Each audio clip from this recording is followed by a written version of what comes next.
She dialed 911 the moment I packed my first box. "He's abandoning the rules!" she shrieked into her phone, her voice shrill enough to shatter glass 3 houses down. Seconds later, 5 police cruisers stormed my driveway like I was some dangerous criminal. Officers spread out across my lawn, hands gripping their weapons, just because I dared to move out of my own house. 5 armed cops for packing dishes in a house I own. I'm standing there holding a box of kitchen plates, watching Darlene Pritchard, HOA president and neighborhood tyrant, gesturing wildly from her perfectly manicured lawn, her oversized sunglasses gleaming in the morning sun. The diesel smell from my U-Haul, mixed with her aggressive perfume, some unholy combination of artificial flowers and pure entitlement. What she didn't know? I'd just closed on every single property on her precious block. And in about 20 minutes, when those officers figured out she'd wasted their time, she was going to learn she wasn't the queen anymore. She was about to become my tenant. Ever had an HOA fine you for something insane? What's the most ridiculous violation you've gotten? Drop it below. Watching from HOA hell? Comment your state. Let's see where the worst Karens live. Let me back up. 18 months before those cops showed up in my driveway, I was a completely different person. My name's Roland, early 50s, software project manager, the kind of guy who actually reads instruction manuals and enjoys organizing spreadsheets. Yeah, I know, thrilling. But here's the thing. My wife Sarah died from cancer 2 years ago, and after months of wandering around our empty house in Columbus, every corner reminding me of what I'd lost, I needed out. I needed a fresh start, somewhere quiet, where I could just breathe again. Pinewood Grove looked perfect. 22 homes in a neat little development outside Indianapolis. Mix of colonials and ranches from the late 90s. The kind of place where you picture kids riding bikes, neighbors borrowing lawn mowers, maybe a block party on the 4th of July. I bought a modest 3-bedroom ranch, thinking I'd test out retirement, eventually move my old man Pop out here with me. That first week, the house smelled like fresh paint and new carpet. Hope smelled like Home Depot, turns out. That hope lasted exactly 23 days. Darlene Pritchard knocked on my door on a Tuesday morning, and I knew immediately, something was off. Picture this. Late 50s, velour tracksuit, sunglasses that belonged on a celebrity hiding from paparazzi, and perfume so thick and aggressive it announced her arrival a full 30 seconds before she did. She drove a white Lexus SUV with a vanity plate that read Grovelder. Grove Leader. Real subtle, right? "Welcome to Pinewood Grove." She shoved this massive binder into my hands. "I'm Darlene, HOA president. This is your welcome packet." 47 pages. I counted later. Grass height had to be exactly 2.5 to 3 inches. Mailbox colors? Approved list of 8 beige variations. 8 different shades of beige. Visitor parking couldn't exceed 4 hours without written permission. Holiday decorations were only allowed November 25th through January 5th. And garbage cans? They had to be completely invisible from the street except on collection day between 6 and 8 a.m. "We take community standards very seriously here," Darlene said with this smile that never touched her eyes. "I do weekly inspections, just to keep everyone compliant." The way she said that word, compliant, made my skin crawl. I should have seen it coming. But I was still in that grief fog where you just nod and go along because fighting takes energy you don't have anymore. 2 months later, I woke up to this sound, thwack, paper hitting my front door at dawn. First violation notice. Darlene had actually measured my lawn with a ruler, 3.2 inches. She included photographic evidence with a timestamp and everything, like she was documenting a crime scene. Fine, $150. I paid it, figured it was just a weird one-time thing. Month 4, my father came to visit for a week. Pop's 76, Vietnam vet, drives this small camper because hotels kill his back. He parked it in my driveway, and within 2 hours, there's another notice taped to my door. Recreational vehicles banned per section 12.4C. Fine, $500. Failure to comply within 24 hours will result in property lien. $500 for my father's camper in my own driveway. That evening, Pop found me staring at the notice on my back deck. The sun was setting, and you know what I noticed? Silence. No kids playing. No neighbors chatting over fences. Just the hum of air conditioning units and nothing else. Pop cracked open a beer, took a long sip, and said, "Son, I didn't fight for freedom so some clipboard Nazi could tell me where to park." And right there, something in me shifted. All that grief I'd been carrying for 2 years, it crystallized into something different, something focused, determination, anger, purpose. I started digging. Turns out Darlene had issued over 200 violations in 18 months. Every single homeowner had been hit at least twice. The Chen family 3 doors down, forced to repaint their entire house. Twice. Because Darlene decided their beige was off-tone. Everyone was too terrified to fight back. That night, sitting across from Pop, I made a decision.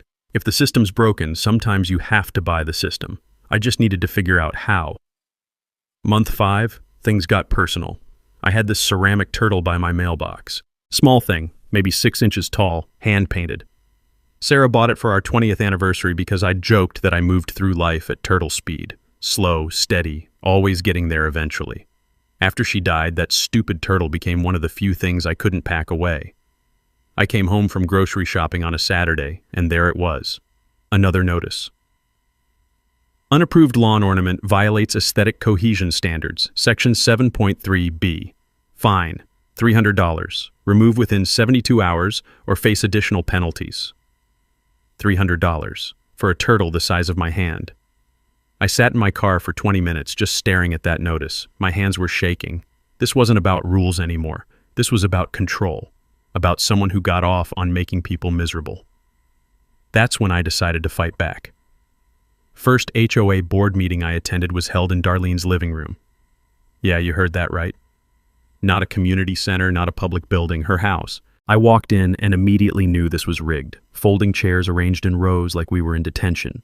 Stale coffee and a percolator that looked older than me. Her husband Vernon sat at a card table taking minutes on a legal pad with a pen that kept skipping. 6 homeowners showed up, out of 22. Darlene sat at the head like a judge at the bench, that aggressive perfume filling the room until I could taste it. I raised my hand during new business. I'd like to discuss fine proportionality. She looked at me like I'd just tracked mud on her carpet. Excuse me? I pulled out printed copies of state HOA law. I'd done my homework. State Statute 32-25-3 requires fines to be proportional to violations. $300 for a 4-inch decoration? That's not proportional, that's punitive. I'm also requesting a full financial audit. Where do all these fines actually go? The room went dead silent. You could hear Vernon's pen scratching on paper. Darlene laughed. Actually laughed. We don't answer to renters. She spat that word like it was poison. I own my home, I said calmly. Then you should know better than to question this board's authority. The meeting ended 10 minutes later.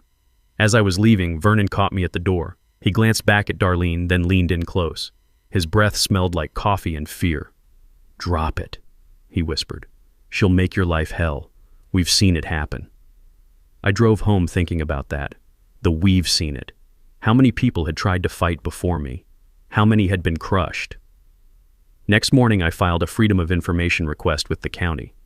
Here's a knowledge nugget for you. In most states, HOAs are considered semi-public entities, which means their financial records are subject to FOIA requests. Takes about 2 weeks, costs maybe $20 in processing fees.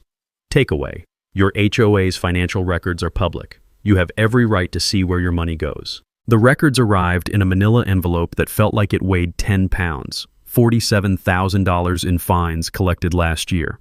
Only $8,000 spent on community improvements, which apparently meant replacing Darlene's mailbox and repaving the street in front of her house. The rest? Categorized as administrative costs. Translation: Darlene's personal slush fund. I spent the next week knocking on doors. HOA bylaws required 15% of homeowners to petition for a special meeting. That's 4 signatures including mine. Most people wouldn't even open their doors. I'd see curtains move, hear footsteps, then nothing. Third house I tried, an elderly woman named Gladys cracked her door open, chain lock still attached. She was maybe 80, with white hair and hands that trembled when she gripped the door frame. I'd sign, she whispered, glancing over her shoulder like Darlene might materialize behind her, but she'll fine me for my bird feeder. I'm on a fixed income. I can't afford it. Her bird feeder was one of those simple wooden ones. Maybe cost $15 at Walmart. "What if I covered your next fine?" I asked. Her eyes went wide. "You'd do that?" "Yeah, I would," she signed. Word spread quietly after that.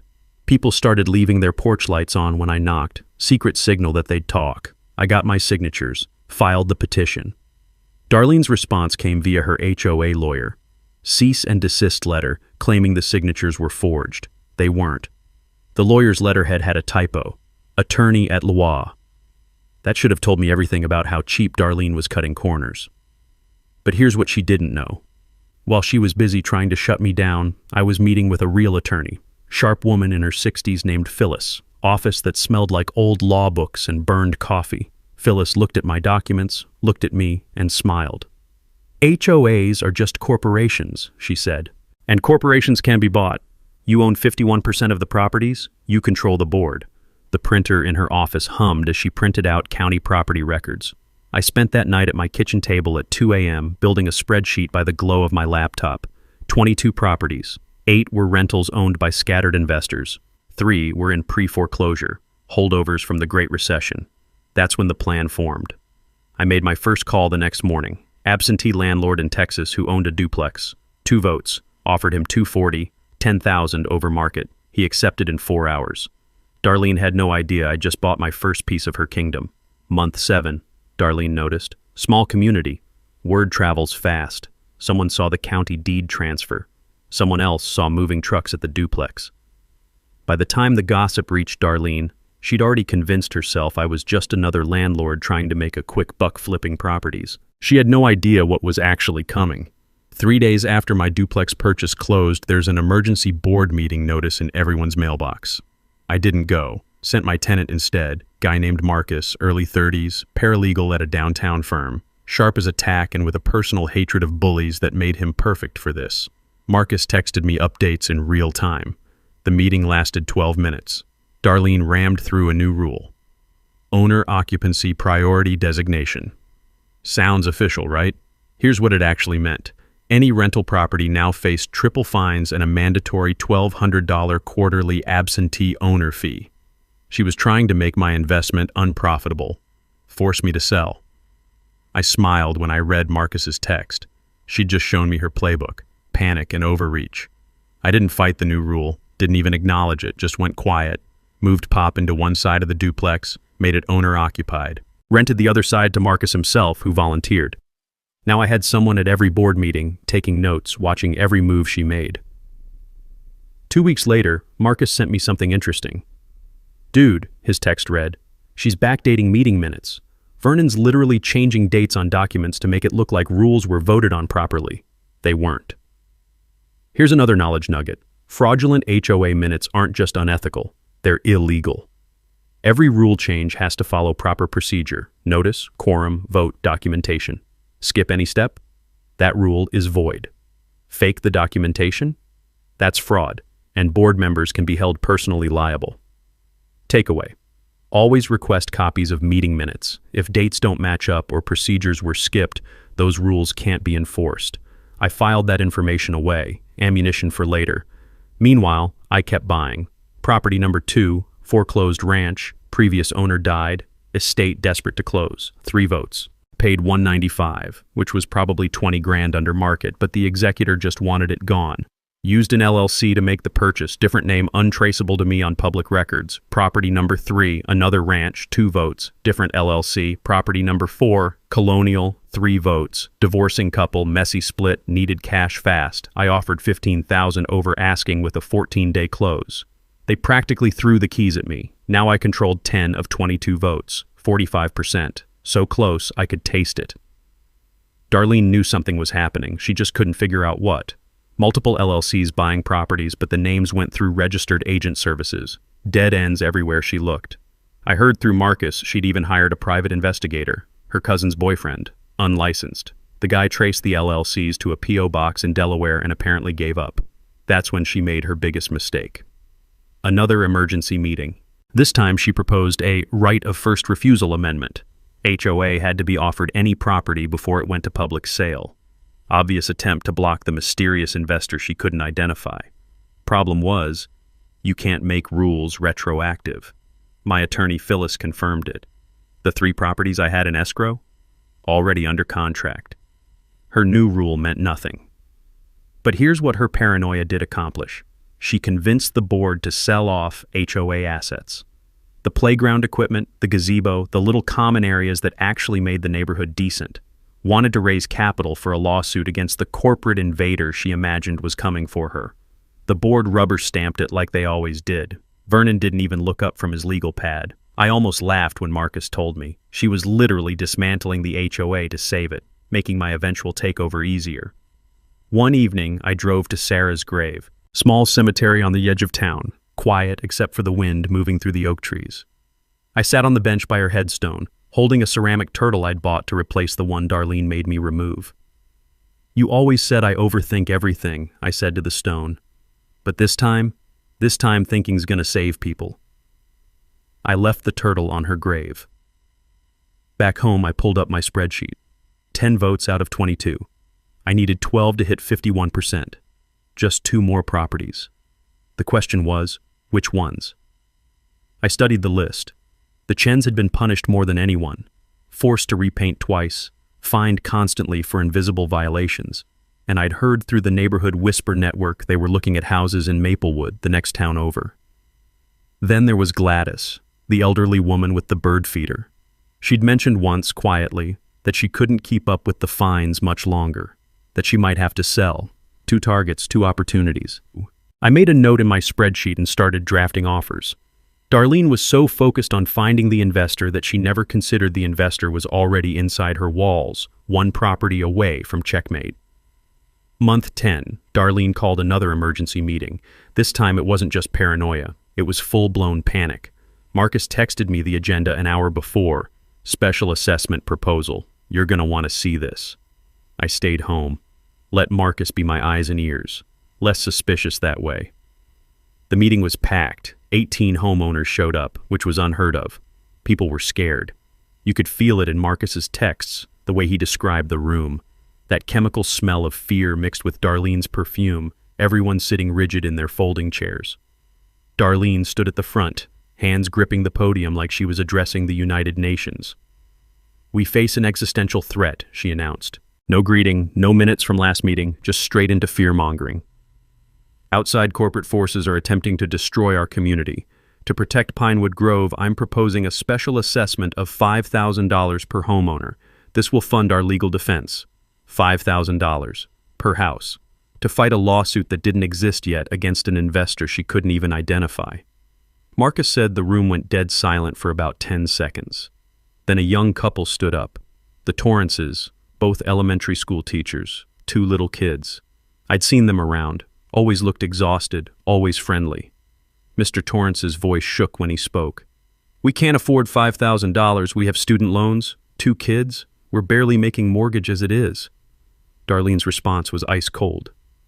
"Then perhaps Pinewood Grove isn't the right fit for your family." Marcus said you could have heard a pin drop. She'd just threatened to price out a family with kids. Said it out loud, in front of witnesses. Mrs. Torrance grabbed her husband's hand, and they walked out. That's when Marcus stood up.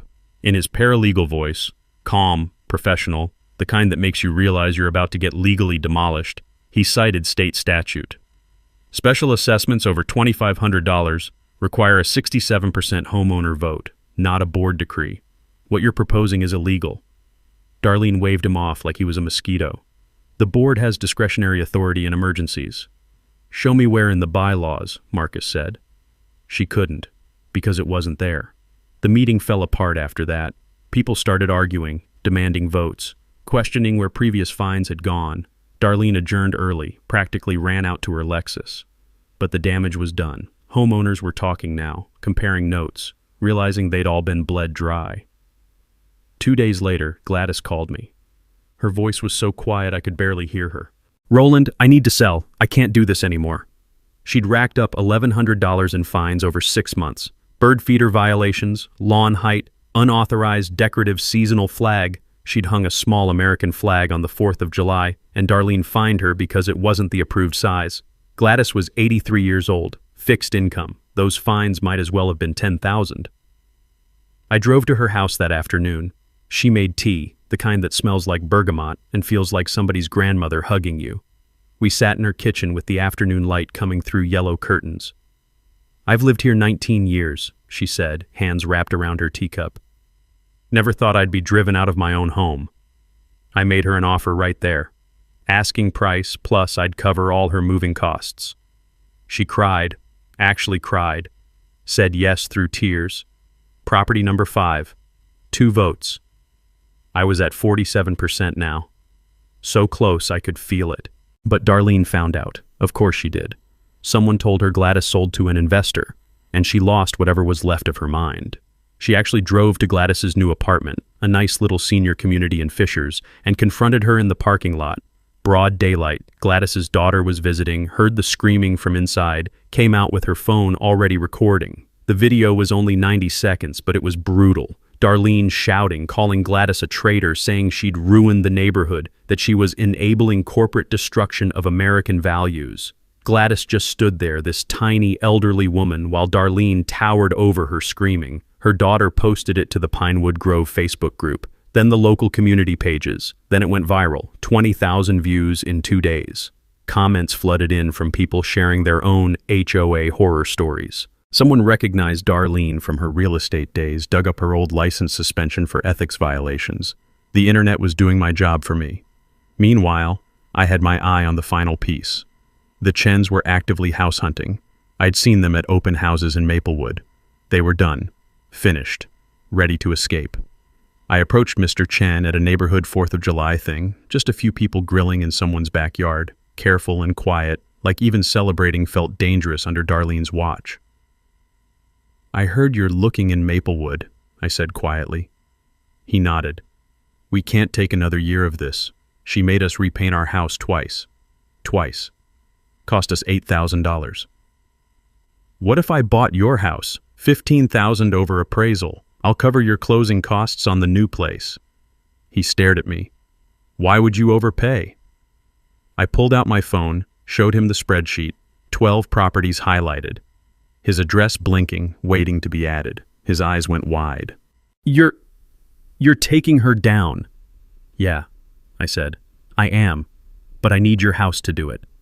He looked at his wife across the yard, then back at me. "We want to watch," he said. "When it happens. We want front row seats." Deal. We shook on it. The sale closed 3 weeks later. Property number 6, 3 votes, 53%, 12 out of 22 votes. I had control. I scheduled a board election per the bylaws. 30 days notice, can't be blocked, democratic process. Darlene still thought the LLCs were separate investors. She had no idea they were all me. No idea that in 30 days, she'd be standing in front of a room full of people learning exactly who'd beaten her. The countdown had started. 3 days after the Chen sale closed, Mr. Chen called me. "Can you come over? I have something you need to see." I drove over that evening. He met me at the door with a manila folder, the kind that's been stuffed so full the edges are splitting. His hands were shaking slightly as he handed it to me. When Darlene made me temporary board secretary back in 2019, just for 2 months while Vernon had surgery, I had access to everything. Files, emails, bank accounts. And I'm an accountant, Roland. Numbers talk to me. These numbers were screaming. I opened the folder. Holy hell. First document, bank statements showing transfers from the HOA operating account to a business account labeled Grove Management LLC. $31,000 over 3 years. Categorized as consulting fees. I looked up at Chen. "Let me guess, Grove Management is Darlene's shell company, filed with the state under her maiden name. It's her, just her." Textbook embezzlement. Second document, email chain between Darlene and her brother-in-law's construction company. Quotes for HOA repairs, new mailboxes, fence work, pressure washing. Every quote was inflated by 30 to 40% compared to market rate. And at the bottom of one email, in black and white, 20% finder's fee per usual. Kickbacks. Documented kickbacks. Third document. This one made my blood run cold. Lien paperwork on a homeowner's property. Guy named Patterson lived on the north end. Owed fines, according to Darlene. She'd placed a lien that prevented him from refinancing his mortgage. He'd lost out on a refi that would have saved him $40,000 over the life of the loan. Chen handed me another paper. Patterson's bank records. I got them from him after he moved out. He paid those fines. Paid them in full. She placed the lien anyway. Fraud. Criminal fraud. I sat at Chen's kitchen table for an hour, going through every page while he made coffee that we both forgot to drink. The afternoon light faded to evening. My hands were steady, but my mind was racing. "Why didn't you use this before?" I asked. Chen looked down. I was scared. She destroyed families, Roland. The Johnsons, the Patels, that young couple with the baby, all gone because they fought back. I kept these as insurance, but I never had the courage to pull the trigger. Then you showed up. I called Phyllis, my attorney, right from Chen's kitchen. She drove over, reviewed everything under Chen's dining room lamp. "This is felony embezzlement," she said, pen tapping against her notepad. "Civil fraud, and HOA board members have fiduciary duty, same legal standard as corporate executives. She breached it. She's personally liable. So is Vernon for signing off on these transfers." Knowledge nugget. HOA board members aren't just volunteers. They have legal fiduciary duty. Breach it, and you're personally on the hook for damages, both civil and criminal. I had everything now. Voting majority, criminal evidence, community support from that viral video, the whole package. Phyllis looked at me. "You could turn this over to the DA tomorrow. End this fast." "No," I said. The election's in 27 days. I want her in that room. I want everyone to see exactly who she is. Then we press charges." Chen smiled for the first time in probably months. "Maximum humiliation. Maximum accountability," I corrected. "But yeah, also humiliation." That night, Darlene made her fatal mistake. She filed a lawsuit, actual lawsuit against unknown investors, for conspiracy to undermine HOA integrity. Hired an expensive lawyer, burned through $18,000 of HOA reserves just for the retainer. Then she sent threatening letters to every homeowner. Anyone found collaborating with hostile investors will face maximum enforcement of all community standards. The letters landed in mailboxes the next morning. By noon, a secret Facebook group had formed. Pinewood Grove Truth. 14 of 22 homeowners joined in the first 2 hours. Marcus became moderator, kept my identity secret. People started sharing everything, photos of violation notices, screenshots of fine amounts, stories of Darlene's cruelest moments. One woman posted a picture of her daughter's chalk drawing on their driveway, the one that earned them a $400 fine. The group became a digital war room, and Darlene had no idea it existed. 27 days until the election, 27 days until everything came out. I could smell it in the air, not her perfume this time, but something else. Fear. Her fear, and it smelled like victory. My dining room became mission control. I'm talking papers everywhere, laptops open, printer running hot enough to smell like burning plastic. Pop started calling it the war room, and honestly, that's exactly what it was. The team assembled over the next week. Core group, me, Phyllis the attorney, Marcus the paralegal, Chen the accountant, and Gladys, who insisted on helping despite being in her 80s. "I want my bird feeder back," she said, "and I want to watch that woman pay." New recruits came quick. The Torrances, those young teachers Darlene threatened, offered to handle social media documentation. Bernard, this retired postal worker in his late 60s who knew every single homeowner's story by heart, and a local reporter named Kate from the county newspaper who'd been following the Facebook group and smelled blood in the water. "This is my Watergate," Kate said when she showed up at my door. "Small-town corruption exposed. I want the exclusive." We mapped out the strategy on a whiteboard I'd bought from Staples. Prong 1, legal takeover. Chen drew the ownership structure in blue marker. 12 properties, 53% control. But here's the thing. I could vote on behalf of my rental tenants using proxy votes. They just had to sign over voting authority to me as landlord. Another knowledge nugget. Most HOAs allow proxy voting. If you own rental properties, your tenants can authorize you to vote on their behalf. Stack enough proxies, and you can control elections even without owning a majority. With proxies, I had effective control of 14 votes, 64%. I could nominate anyone I wanted for the board. Darlene couldn't stop it. Prong 2, criminal evidence. Phyllis organized Chen's documents into prosecutor-ready format. She'd done white-collar crime cases before, knew exactly how DAs thought. We've got 17 homeowners with documented damages from fraudulent fines, she said, highlighter squeaking across papers. That's a pattern of behavior. You know what that means? RICO statutes, racketeering.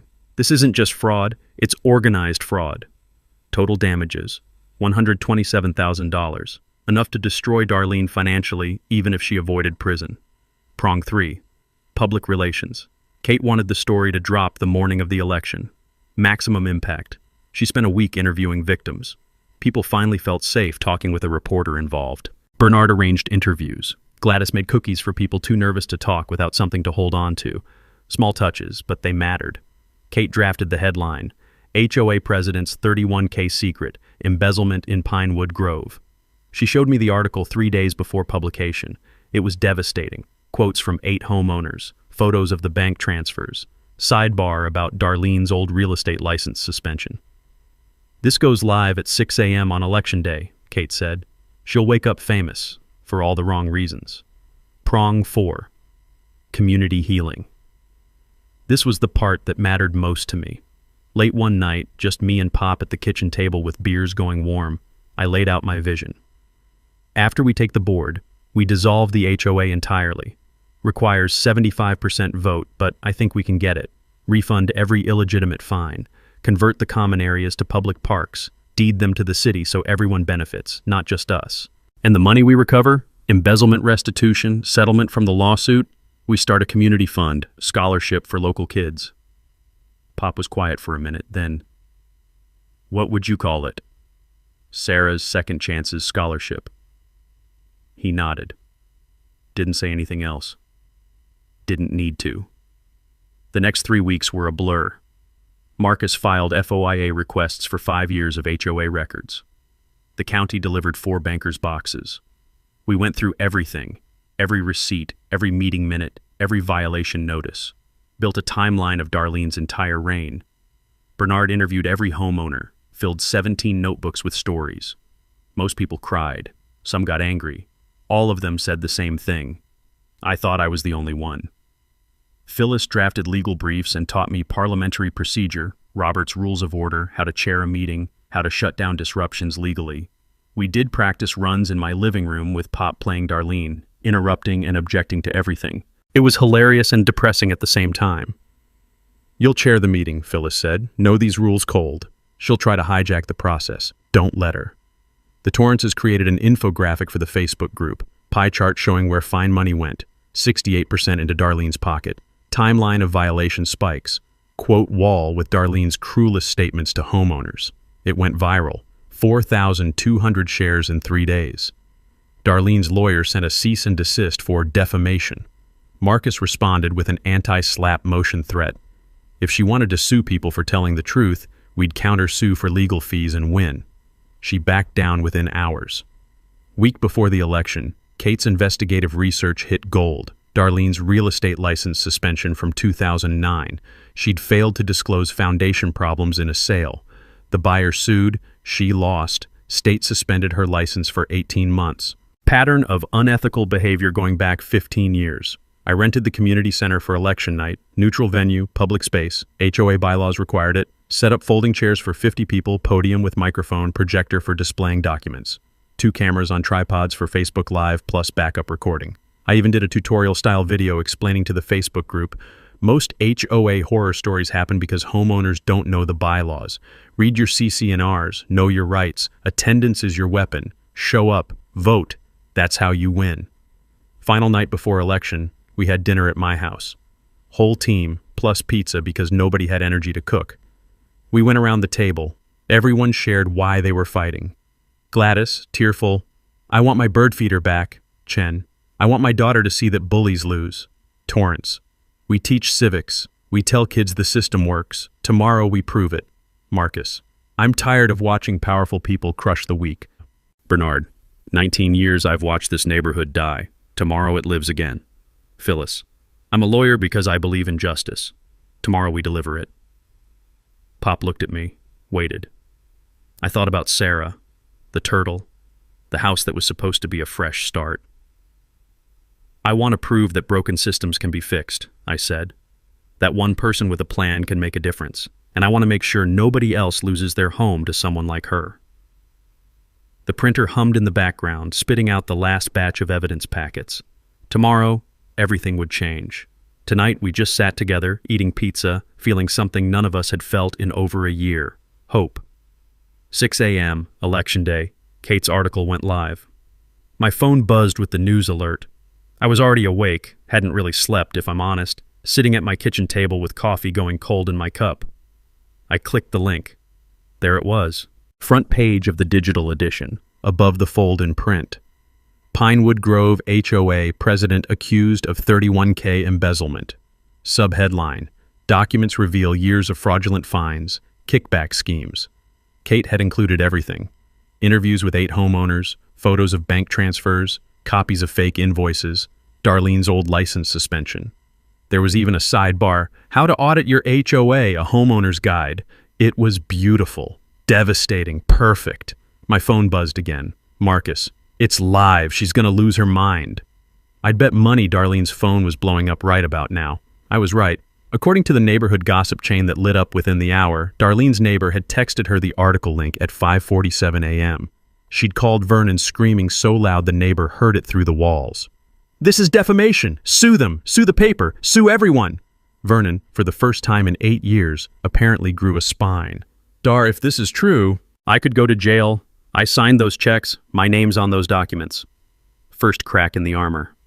By noon, the article had been shared over 800 times. Local TV news picked it up, sent a crew to the neighborhood. I watched from my window as a news van parked on the corner and a reporter started doing man-on-the-street interviews. Bernard walked right up to them. God bless that man. "She fined a widow $400 because her gutter was dented," he told the camera. That gutter was dented when she bought the house. Darlene knew it. Fined her anyway. The Torrances came out next, Mrs. Torrance holding their youngest. $600 because our kids drew on our driveway with chalk, washable chalk. It rained that night. She still made us pay. Homeowners who'd been hiding for months suddenly emerged, blinking in sunlight like prisoners released from cells.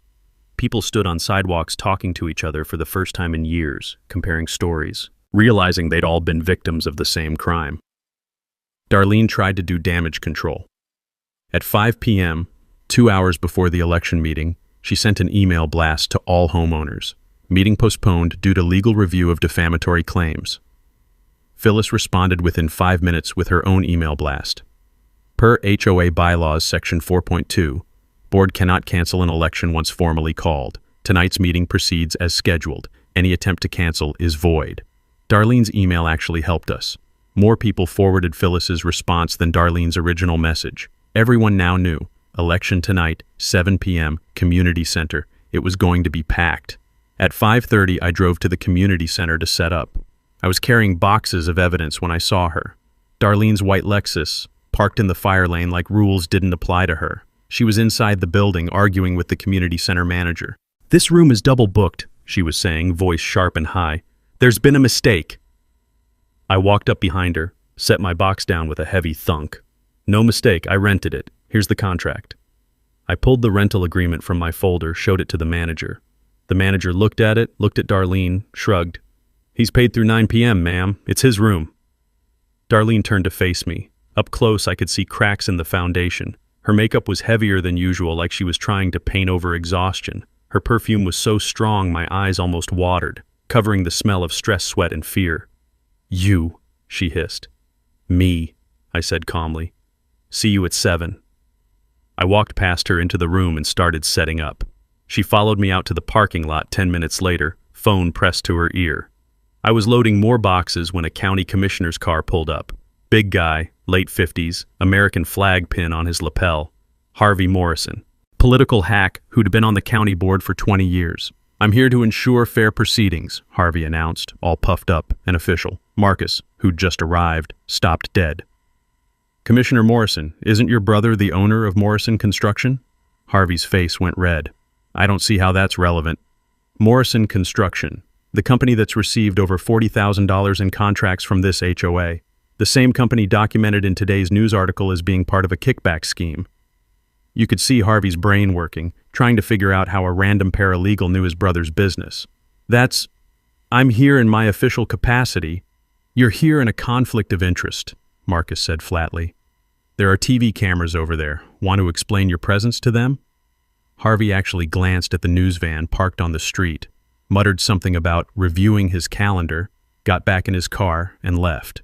Darlene watched him drive away. The look on her face, that was the moment she realized she was alone. By 6:30, cars were lining the street. I counted through the window.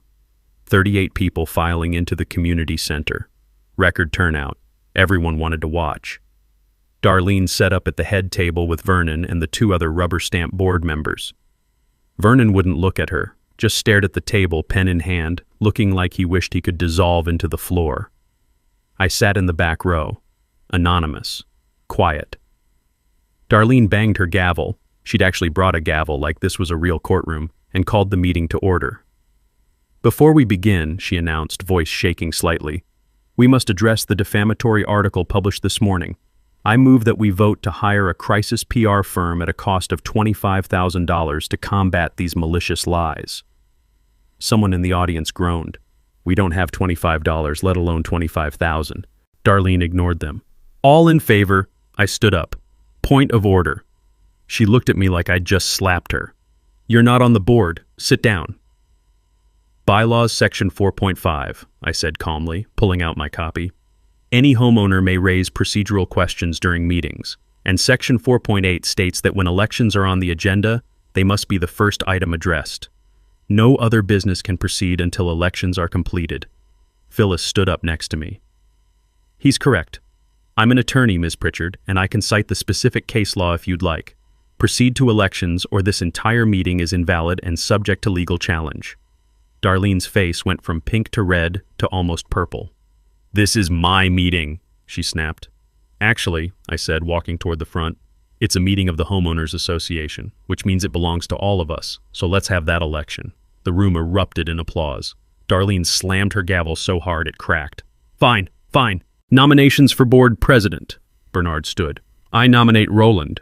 Who seconds? Darlene's voice dripped with contempt. 12 hands shot up. All my tenants plus allies. Darlene stared at the hands. Who are you people? I walked to the podium, connected my laptop to the projector. I'm Roland, I said to the room. Some of you know me, most don't. I moved here 18 months ago looking for peace after my wife died. Instead, I found tyranny. The projector lit up behind me. Chen's ownership map appeared on the screen, 12 properties highlighted in blue, spreading across the neighborhood like pieces on a chessboard. I own 53% of this neighborhood, I said quietly. 12 properties, 12 votes. I control this HOA, and I'm done with the tyranny. The room went dead silent. I heard someone gasp. Someone else whispered, "Holy hell." Darlene just stared at the screen, her mouth open, face going pale under all that makeup. Vernon stood up, grabbed his legal pad, and walked out. Just left. Abandoned her completely. The two other board members looked at each other, then quietly started gathering their things. Wait, Darlene said, voice cracking. Wait, this isn't... You can't... But before we vote, I continued, clicking to the next slide, everyone needs to see exactly what's been happening in this HOA. The first bank statement appeared on screen, and Darlene's world started to end. The bank statement glowed on the projector screen, stark white background, black text, numbers that told a story of theft. $31,428, I said, my voice echoing in the silent room. Transferred from the HOA operating account to Grove Management LLC over 3 years. Grove Management is a shell company registered to Darlene Pritchard. It's her. Just her. Paying herself with your money. Click. Next slide. Here's the email chain with Morrison Construction. Notice the quotes. $800 to replace a mailbox that costs $90 at Home Depot. $1,500 to pressure wash a fence that should cost $300. And at the bottom of this email, in writing, 20% finder's fee per usual. That's a kickback. That's fraud. Darlene stood up, her chair scraping loud against the floor. Those are fake! Photoshopped! You fabricated...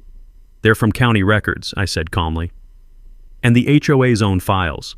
Everything's been authenticated by a forensic accountant and verified by the county clerk's office.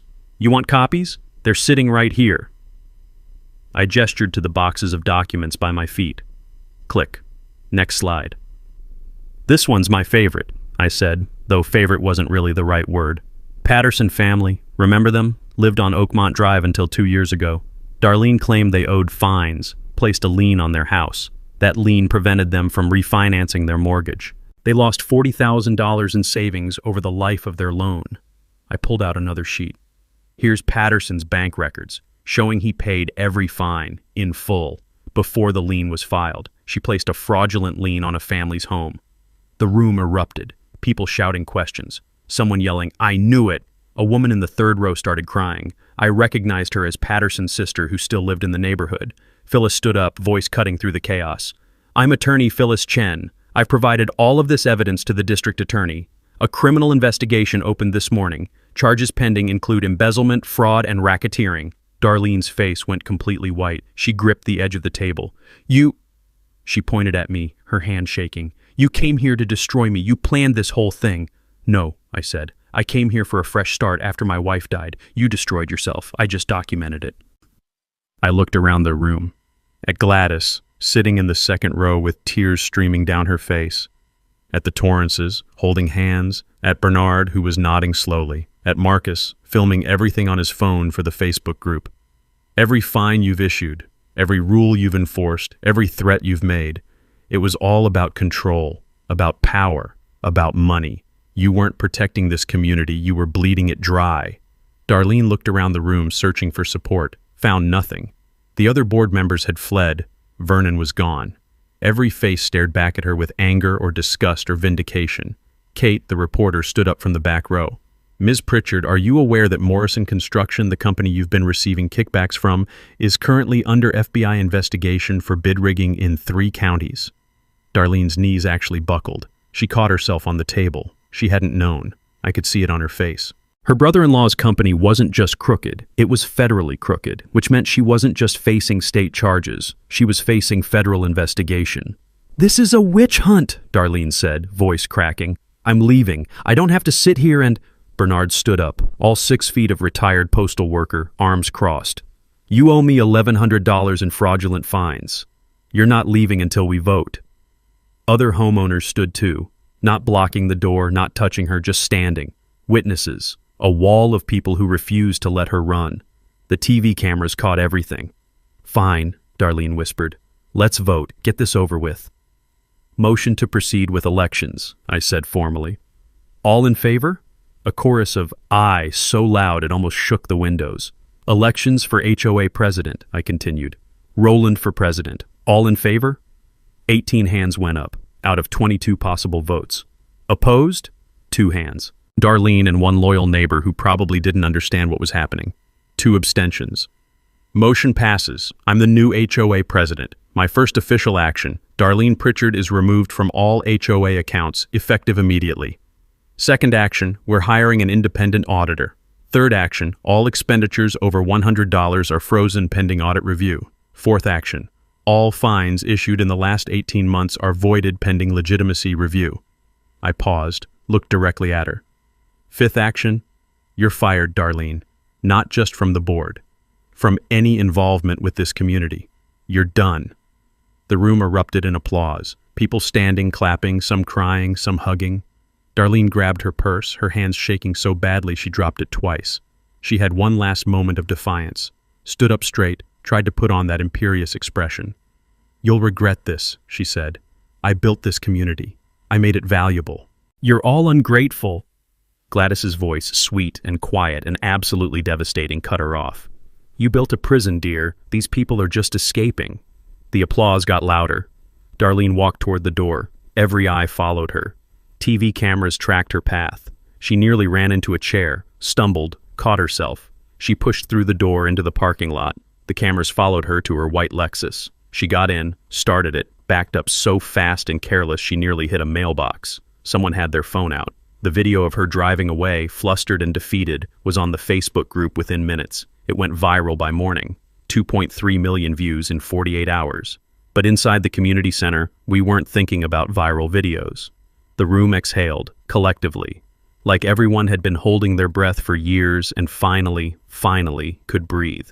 People swarmed me.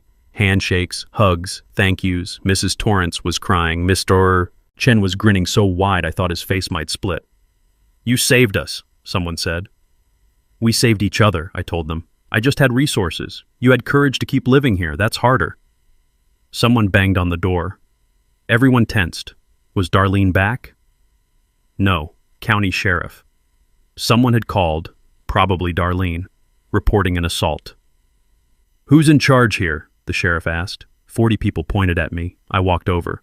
"I'm Roland, new HOA president. There's been no assault. We held an election. Every second was recorded on multiple cameras. You can review the footage." The sheriff looked around the room, looked at the cameras, looked at me. "She called 20 minutes ago claiming she was attacked." "She's lying," Bernard said. "We have 18 witnesses and video proof. Nobody touched her." The sheriff sighed, the sigh of someone who dealt with Darlene before. "Yeah, that tracks. Sorry to bother you folks." He left. And whatever remained of Darlene's credibility crumbled to dust. Marcus had been reviewing files on his laptop during all the chaos. Suddenly he stood up. "Roland, you need to see this." I walked over. He showed me a deleted email he'd recovered from the HOA laptop. Darlene had left it in the building. Subject line, Gladys foreclosure timeline. Darlene had been planning to foreclose on Gladys's house. 2 weeks away from filing, she would have seized the property, sold it at auction, pocketed the proceeds. I looked over at Gladys, who was laughing with neighbors, genuinely happy for the first time since I'd known her. I'd saved her house without even realizing how close we'd been to disaster. "Print that," I told Marcus quietly. "It goes to the DA too." The meeting wrapped up around 9. I outlined next steps. Full audit in 2 weeks, town hall to present findings, then a vote on dissolving the HOA entirely. People lingered afterward. Nobody wanted to leave. Pizza appeared. Bernard had ordered it on his phone during the meeting. Someone brought beer from their car. The community center manager said we could stay until 10. It turned into an impromptu celebration. Kids playing in the parking lot for the first time in anyone's memory. Adults talking, laughing, swapping phone numbers, making plans. I stepped outside into the cool night air. Could smell honeysuckle from somewhere nearby. Could hear the buzz of conversation and laughter from inside. Pop walked out, handed me a beer. "Your wife would be proud," he said quietly. I looked at the ceramic turtle I'd put on the community center steps. Brought it from home, kind of a mascot now. "Yeah," I said. Yeah, she would. Tomorrow would bring consequences. Legal proceedings, paperwork, rebuilding. But tonight? Tonight we just stood there, listening to the sound of a community coming back to life. And it sounded like hope. 2 weeks later, the community center was packed again. 67 people this time. Every homeowner plus media, 3 TV stations now, Kate from the newspaper, even a crew from a true crime podcast. The auditor's report sat on the table like a bomb waiting to detonate. 148 pages. I'd read every single one. The new board sat at the front, me, Chen, Bernard, Mrs. Torrance, 4 people who actually gave a damn about this community. Vernon had resigned via email, gone into hiding. The other rubber stamp members had fled too. Nobody wanted to be associated with what was coming. Darlene showed up. I'll give her credit for that. Most people would have hidden. But she walked in at 6:58, 2 minutes before start time, with a new lawyer. Actual criminal defense attorney this time, suit that cost more than my monthly mortgage. She sat in the back row, arms crossed, defensive, trying to look defiant, but mostly looking scared. The lawyer had clearly told her to stay silent. Smart advice. I called the meeting to order at 7 sharp. "Thank you all for coming. We have the independent audit results. They're extensive. I'm going to walk through the findings, and I want to be clear. Every number has been verified by a certified forensic accountant. Copies are available for anyone who wants them." I clicked to the first slide. Total embezzled from HOA accounts, $31,428, confirmed. Click. Kickbacks documented from Morrison Construction and 2 other contractors, $18,200. Click. Fraudulent fines. Fines issued with no legitimate basis or fines issued for violations that never occurred. $53,600, affecting 19 homeowners. Someone in the audience gasped. The number was higher than we'd initially thought. Total theft, $103,228. The room went dead quiet. You could hear the projector fan humming. Additionally, I continued, the auditor discovered that Darlene never obtained required HOA liability insurance. She saved $4,000 a year by skipping it and pocketed the difference. The so-called emergency reserve fund, supposed to contain $20,000, is empty. This HOA is technically insolvent. Chen stood up. The district attorney filed formal charges yesterday. Grand theft, embezzlement, fraud. Potential sentence, 4 to 7 years. Darlene's lawyer leaned over, whispered something urgent to her. She shook her head, jaw clenched. We're also filing a class action civil suit, I said. 19 homeowners seeking damages totaling $250,000 plus attorney fees. I paused, looked around the room. But before we move forward, I want to give people a chance to speak. Anyone affected by Darlene's actions, you have the floor. Gladys stood first. 83 years old, hands trembling slightly but voice clear. I'm 83, she said. I was 2 weeks from losing my home. I've never stolen anything in my life. I've never even had a speeding ticket. And she called me a community liability. She tried to destroy me for having a bird feeder. She sat down. The Torrances stood next. We're teachers, Mrs. Torrance said. We teach civics. We tell our students that bullies lose, that the system works, that justice prevails. Tonight, we get to prove we weren't lying to them. Bernard was next. 19 years I've lived here. Watch this place go from a neighborhood to a dictatorship. Today it becomes a neighborhood again. 7 more people spoke, each story more heartbreaking than the last. A widow fined for a dented gutter she'd inherited. A veteran fined for flying an American flag the wrong week. A single mom fined for her kid's sidewalk chalk art. By the end, half the room was crying. Darlene couldn't take it anymore. She stood up, shaking off her lawyer's restraining hand. You're all pathetic, she shouted. I made this neighborhood valuable. Property values went up under me. You should be thanking me. Chen stood up calmly. Actually, no. County records show property appreciation 8% below regional average during your tenure. You cost everyone equity. Darlene's face went red. That's because of trash, like... She stopped herself, but not fast enough. We all heard what she was about to say. The racist comment forming, caught halfway out of her mouth. Her lawyer grabbed her arm, physically pulled her back down. But the TV cameras had caught it. The damage was done. That clip would make the evening news. The final nail in her coffin. I let the moment settle, then moved on. Item 2 on the agenda, dissolution of the HOA. This was the big one. I'm proposing we dissolve Pinewood Grove HOA entirely. Requires 75% approval, 17 of 22 properties. Here's what it means. No more fines, no more dues. No more rules about grass height or mailbox colors or when you can hang Christmas lights. Your home becomes truly yours again. Someone asked, what about common areas? The playground, the gazebo? We deed them to the city. They become a public park. City Parks Department maintains them. We still get to use them. Everyone does. But the burden's not on us anymore. I pulled up the final slide. And finally, the Pinewood Community Fund. We'll recover the embezzled money through restitution and the civil settlement. That money, every dollar, goes into a scholarship fund for local kids. We're calling it Sarah's Second Chances Scholarship. My voice caught slightly on my late wife's name. Kids who've overcome adversity, who've shown resilience, who need a chance. $2,500 a year, renewable. First recipient will be announced next month.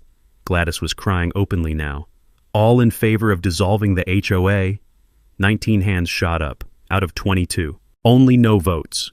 Darlene, her one loyal neighbor, and one absentee property, 86%. Motion passes. The Pinewood Grove HOA is officially dissolved. The room exploded. Applause, cheers, people hugging. Someone started chanting, "No more HOA," and half the room joined in. I banged the gavel, keeping it as a souvenir, and made one final statement. Effective immediately, there are no rules about grass height, mailbox color, or lawn ornaments. Your home is your home. Darlene, you're not just fired, you're erased.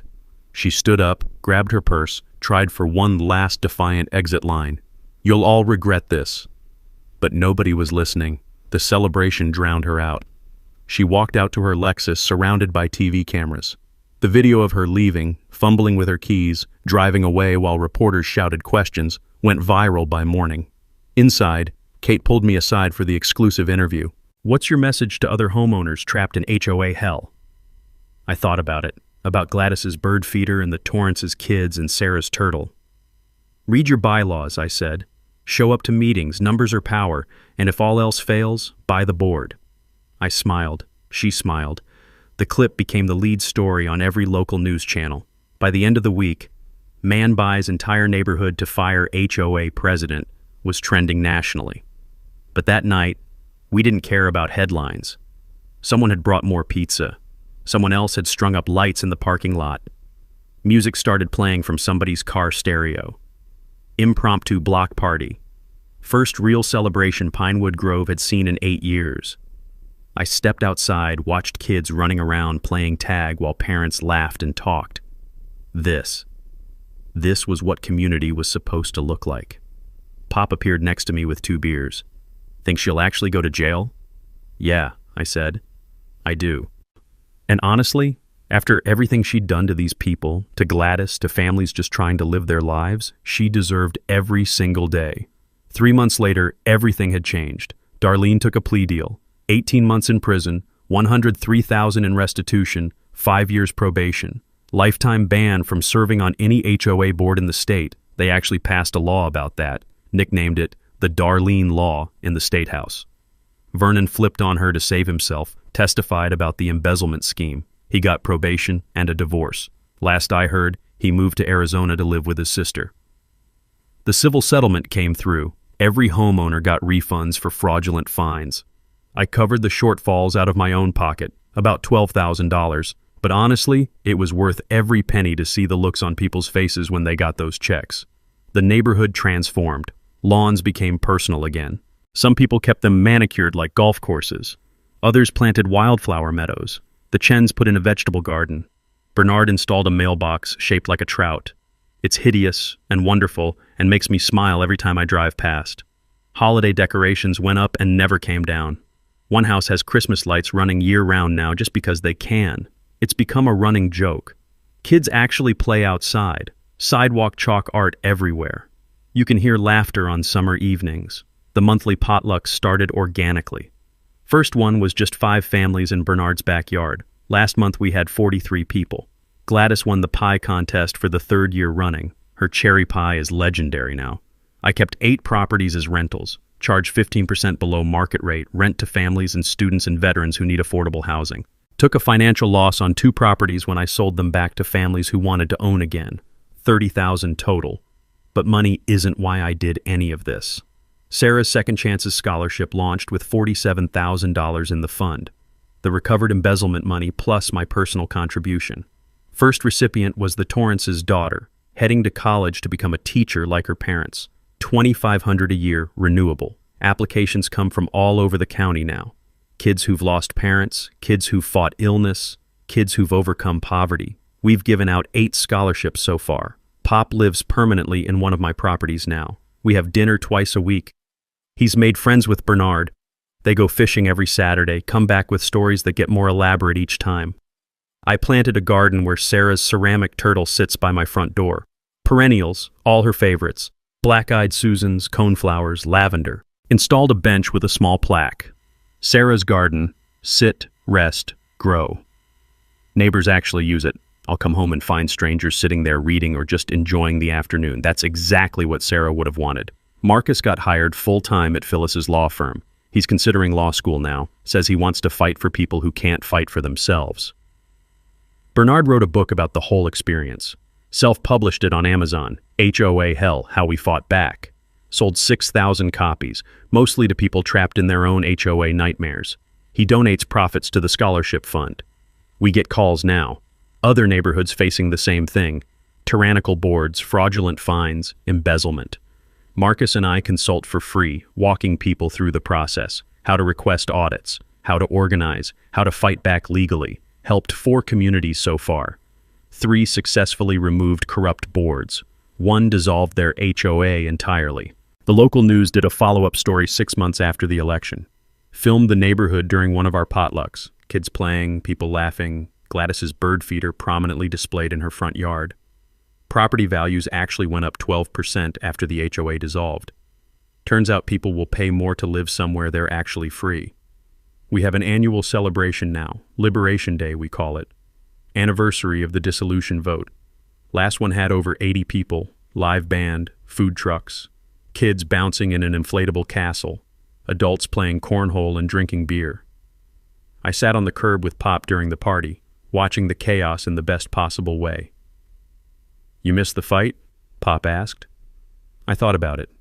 About spreadsheets and property deeds and late nights planning. "Nah," I said. "This is the win." A kid ran up, maybe 5 years old, one of the Torrance kids' friends, and handed me a piece of sidewalk chalk. "Draw with us."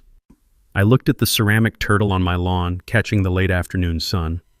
Thought about Sarah, about fresh starts and second chances in communities worth fighting for. Drew a big yellow sun on the sidewalk. The kid added stick figures holding hands. My phone buzzed. Marcus. Got a call. HOA in Riverside doing the same thing Darlene did. Worse, actually. Military widow about to lose her house. I showed the text to Pop. "Here we go again," he said. "Someone's gotta," I replied. But that's a story for another time.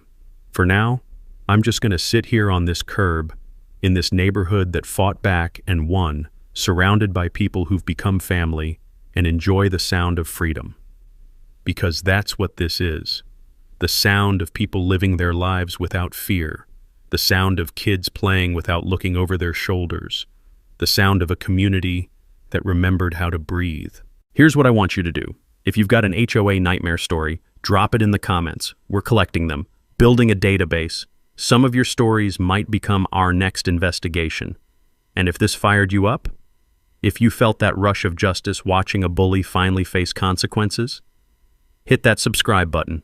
We've got 47 more stories just like this one. People who fought the system and won, underdogs who became warriors, communities that said enough and meant it. Because here's the truth. Broken systems stay broken until someone decides to fix them. Sometimes that someone is you.